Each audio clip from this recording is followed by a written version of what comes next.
नमस्कार। मैं संजीव कुमार आज धम्मपद गाथा और कथा इसके 8वें अंश को संक्षेप में प्रस्तुत करने का प्रयास कर रहा हूँ। इस महान पुस्तक के रचनाकार संस्कारक हैं ऋषिकेश शरण जी।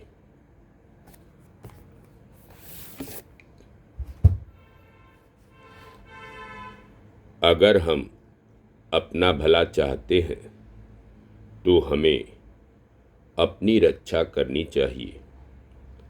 पंडित को चाहिए कि वह 3 प्रहरों में कम से कम 1 प्रहर अवश्य जागरूक रहे।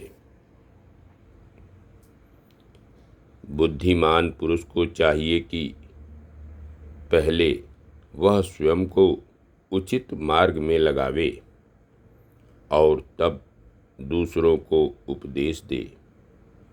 ऐसा करने से वह व्यक्ति दुख को प्राप्त नहीं होता।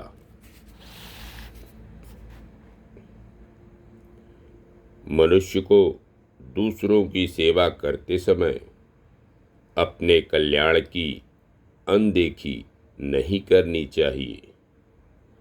अपने कल्याण को ध्यान में रखकर ही दूसरों के प्रति सत्कर्म करना चाहिए। यह संसार अंधे के समान है। यहाँ देखने वाले थोड़े ही हैं। जो जाल से मुक्त पक्षी की तरह स्वर्ग को जाते हैं, बहुत कम ही हैं जो सुगति को प्राप्त कर पाते हैं।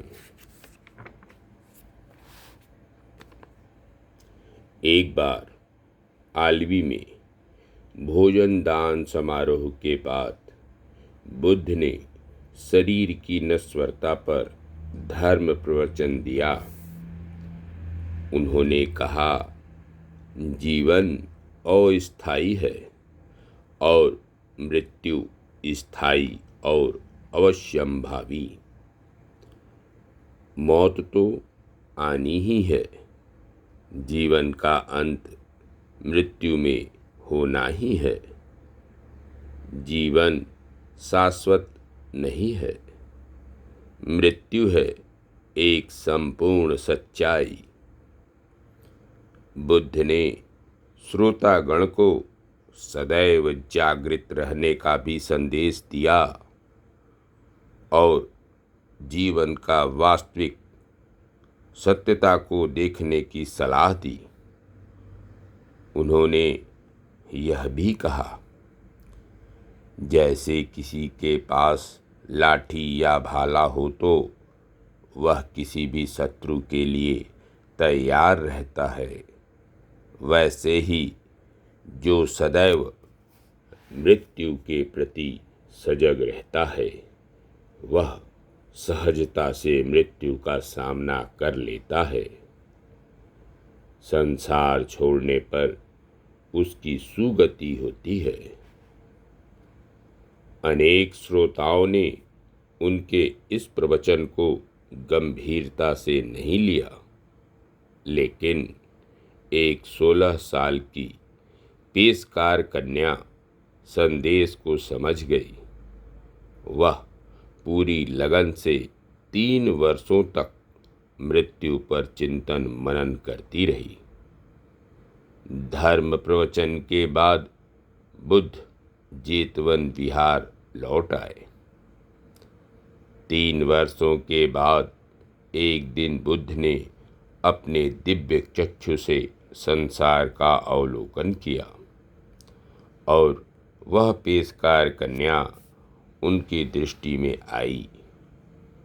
उन्हें लगा कि यह कन्या श्रोतापन प्राप्त करने की स्थिति में है। अतः धर्म प्रवचन के लिए बुद्ध दूसरी बार आलवी पधारे। जब उस लड़की ने सुना कि बुद्ध अपने शिष्यों के साथ आए हैं तो वह बुद्ध का प्रवचन सुनने के लिए अधीर हो उठी, लेकिन उसके पिता ने उसे शीघ्र ही सूत से बना तसर लाने को कहा। इसलिए उसने जल्दी ही सूत से तसर बना लिया और उसे साथ ले पिता को देने के लिए चल पड़ी। मार्ग में वह कुछ क्षणों के लिए वहाँ रुक गई जहाँ लोग बुद्ध का प्रवचन सुनने के लिए एकत्र हुए थे। बुद्ध को ज्ञात था कि वह युवती उनके प्रवचन को सुनने आएगी। वे यह भी जानते थे कि जब वह अपने पिता को सूत का तसर देगी तो उसी समय उसकी मृत्यु हो जाएगी। अतः यह जरूरी था कि पिता से मिलने से पहले ही उसे धर्म प्रवचन दिया जाए, लौटने की प्रतीक्षा न की जाए। इसलिए जब वह श्रोताओं में आकर बैठ गई तो बुद्ध ने ग्रीवा ऊंची कर उसकी ओर देखा। उस कुमारी को लग गया कि बुद्ध उससे ही कुछ कहने जा रहे हैं।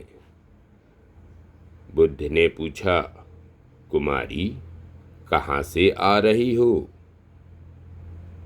नहीं जानती भंते। नहीं जानती? उत्तर था। जानती हूँ भंते। जानती हो?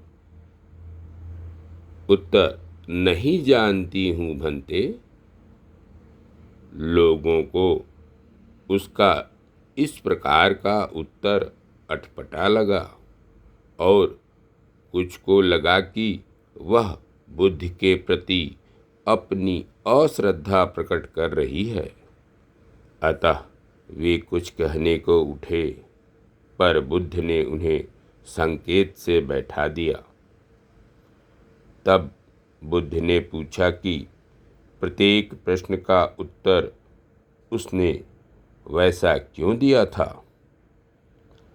लड़की ने उत्तर दिया, भंते, आप तो जानते ही थे कि मैं जुलाहे के घर से तसर की टोकरी लेकर आ रही थी और पिताजी के पास जा रही थी।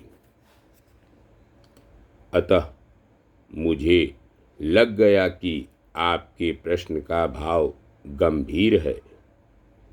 मुझे लगा कि आप शायद पूछना चाहते हैं कि मैं किस लोक अर्थात योनि से पैदा हुई हूँ तथा किस लोक यानी योनि में जाऊंगी। अतः मैंने उत्तर दिया कि मैं नहीं जानती। बुद्ध ने उसका उत्तर सुनकर उसे साधुवाद दिया और अन्य 2 प्रश्नों के उत्तर का स्पष्टीकरण मांगा। कुमारी ने उत्तर दिया, मुझे मालूम है कि मेरी मृत्यु होगी, अतः मैंने कहा जानती हूँ भंते, लेकिन इतना नहीं जानती कि मृत्यु कब होगी। अतः कहा, नहीं जानती भंते। तब शास्ता ने उसे बताया, तुमने सभी प्रश्नों के सही उत्तर दिए हैं और तुमको पुनः साधुवाद। बुद्ध ने लोगों से कहा, जो मनुष्य अपने ज्ञान चक्षु से नहीं देखते, उनमें और अंधों में कोई अंतर नहीं है। धन्यवाद। नमस्कार। शेष अगले अंक में।